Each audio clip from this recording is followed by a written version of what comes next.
Christ, and shall deceive many. And you'll hear wars and rumors of wars, which you see that they're trying to get a war going right now. Are you with me? And even on the internet, let me just say this, don't be fazed by videos that you see where they actually reporting that the government's actually doing something, but they're actually fake videos made to try to stir up, to get you to react. Don't be reactionary between now and November. Between now and November, they're going to try to get everything going here to cause a civil war. They want something so they can enact the War Powers Act and then forego the election so they don't get their butts beat in November. Because then they lose control of the House, and then it's basically lame duck until he's out. Are you with me? Which basically that's what needs to happen.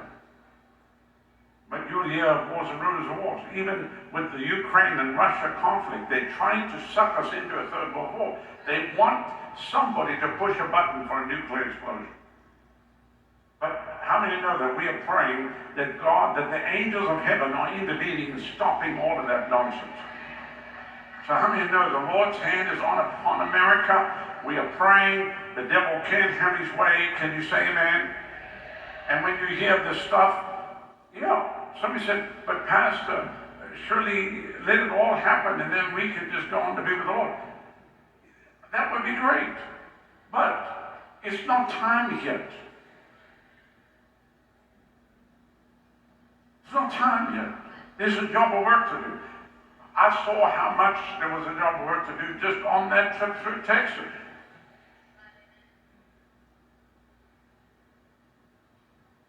I'm so glad God didn't call a bunch of lazy bums to be used of him in this final hour. He calls people that will work for him. Hallelujah. You hear wars, rumors, and wars, see that you're not troubled. So he said, don't be troubled, no matter what you see on television.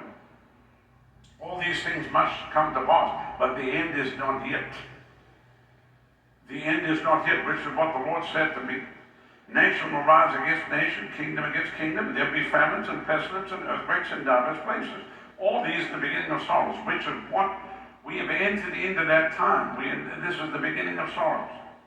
And then he says they'll deliver you up to be afflicted, which I was delivered, but really wasn't afflicted. But they did deliver me up.